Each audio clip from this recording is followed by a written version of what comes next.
mga ka-legit Dabar Cards, isa na naman bagong updates kung saan kontrata nga ng Tape Incorporated, abay tuluyan na ngang ibinasura. Ano nga ba ang nakapaloob sa balitang ito? But before that, if you haven't subscribed yet to my YouTube channel, please don't forget to like, share, and subscribe at i-hit mo na rin ang notification bell for more showbiz updates. And please don't forget to hit the all para ikaw ang unang-unang makakapanood sa lahat ng ating mga updates. Bago nga tayo magpatuloy sa ating updates for today's video, ay nais ko po muna of course magpasalamat sa inyo pong lahat for always keep watching and trusting this channel, and let me greet you a Merry Christmas and a Happy New Year.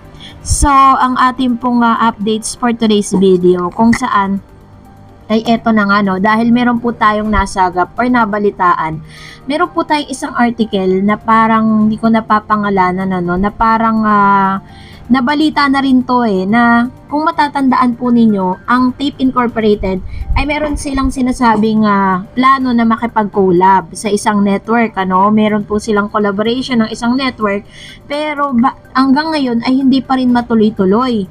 Ngayon, pagkatapos pong ng ilang usapin, marami pong mga pangalan ang naglitawan, pati pangalan ni Mr. Willie Revillame, pumasok sa eksena noong mga panahon na yon. Kung natatandaan po ninyo, sinabi ng ilang mga online news na si Mr. Willie Revillame di umano ay kinukuha para po makipag-collab dito po sa nasabing nasabing ito pong fake bulagta na to. At the same time, napabalita rin na naman ang collaboration ng network or collaboration ng isang programa na It's Showtime at itong fake bulagta ay magko-collab, pero hindi rin natuloy.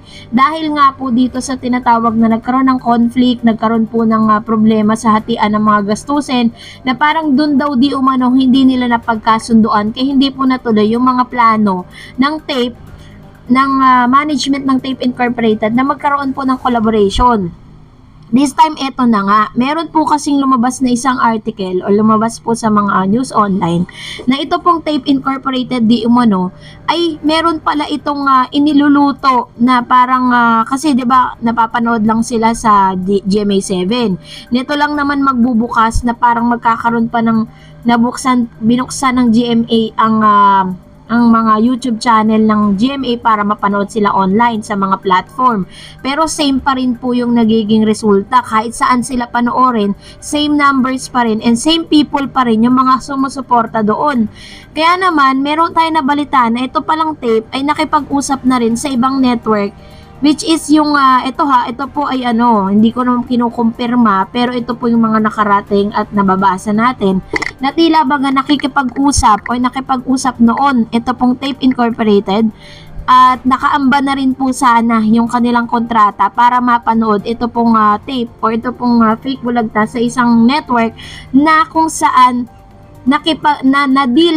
close deal na po ng Eat Bulaga ng branded Eat Bulaga o ng TVJ production ang CNN tsaka yung RPN. Balak pala ng tape dahil nga syempre dati naman nagkaroon sila ng parang working relationship So nakikipag-usap ang Tape Incorporated na sana mapanood din yung kanilang programa dito. Kaso nga lang, kahit po nakaamba na yung kanilang kontrata, mas pinaboran ng CNN at RPN9 ang TVJ, kung saan ang pinaka-branded Eat Bulaga, mas pinaboran po nila yung original. So, sa ngayon, sinasabi po ng ilan na parang yung kontrata daw di umano nitong tape ay ibinasura na nitong nasabing network. Ang maganda lang po dito sa itong pong programa na ito or ito pong channel na ito, kasi itong broad po kasi yung channel na ito napapanood dyan, mas malakas po yung kanilang mga signals sa mga provinces. So, yun po yung isa sa mga malungkot na balita, dahil yung mga plano po nila hindi talaga natutuloy hindi po talaga siya umaayon dun sa kagustuhan po nila. Kasi kahit po paulit-ulit nilang sabihin na ang Eat Bulaga ay sa tape, wala pa rin kasing doon pa rin talaga tayo sa totoong Eat Bulaga dahil mas marami po ang supporters at nagtitiwala sa TVJ, at nakita rin naman natin talagang pinatunayan ng TVJ for how many times, kahit po sa korte, pinatunayan nila na talagang sa kanila talaga ang Eat Bulaga. It's just so happen na talagang dahil marketable at kilala po ang branded na Itbulaga, o hindi na rin natin alam kung dahil ba sa pride. Sabi nga po ni Sir Haloshos, no? Sir Haloshos sa kanyang interview na hindi naman daw di umano nila pwedeng isole ang trademark na Itbulaga dahil lang sa respeto, dahil sa respect na tinatawag, with all due respect, parang gano'n, no? Dahil po ang pagkakaroon po or having that branded Itbulaga or trademark is a business. Part po yan ng isa sa mga pinagkakakitaan nila. At ibinulalas na rin ni Tito Sen na isa sa mga big sources po nila, ito pong ito pong programa nito. For the longest time, kumita sila ng napakaraming pera. Talagang napakinabangan naman nilang TBJ, yung production ng TBJ, ang Legit Dabber Cards. And this time, kinukuha lang po ng TBJ yung yung nararapat para sa kanila. So, dapat lang na this year 2024, mag-isip na sila ng bago nilang title para at least ngayon pa lang, talagang mag-establish na yung kanilang income.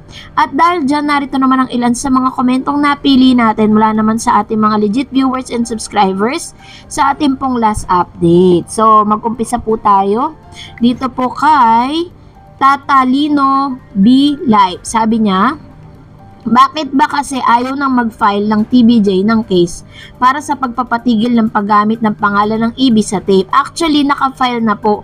Yun po yung tinatawag na injunction. Doon po sa Marikina Regional Trial Court, yung injunction na yun po yung isa sa mga pag na-release na po ng korte na habang pinoproseso pa yung kanilang case, yung copyright, pinapatigil or yung sumon na pinapatigil sa tape ang paggamit ng titulo. Pero hanggang sa ngayon kasi dahil sa sobrang bagal ng ating justisya, medyo nadi-delay, kaya hanggang sa ngayon nagagamit pa rin nila. Sabi ni Ariel Hermosa, kaya marami talagang pera, di pa kasi nire-release ka ang approved certificate ng class 41, puro hearsay lang na approve na walang resibo, kaya pwede talagang paiba-ibang sasabihin ng IPO. True naman, dapat talaga maglabas na sila talaga ng sertipiko. Sabi ni Ruel Villapando, no matter what tape does, Itbulaga still TBJ.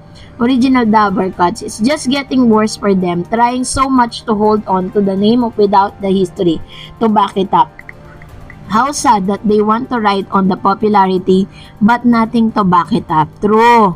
Diba? Yun kasi yung ginagawa nila diba? Natandaan nyo po ba nung nagsalita itong si Paolo? Sabi niya, na parte din daw sila ng history dahil isa rin daw sila sa mga nanonood ng Itbulaga. Magkaiba po kasi yung viewers at magkaiba din yung mga taong nagtaguyod doon po sa nasabing show. Hindi natin dinidiscount yung mga sumuporta kasi without the supporters, hindi rin naman maaabot ng Itbulaga kung ano yung meron sila ngayon. Pero yung igiit nitong si Paolo na siya po ay parte ng history, parang hello, okay ka lang ba? Sabi naman ni Mr. Eddie Bucayo, everyday na gamitin nila yan, mas palaki ng palaki ang bayad sa damages o royalty.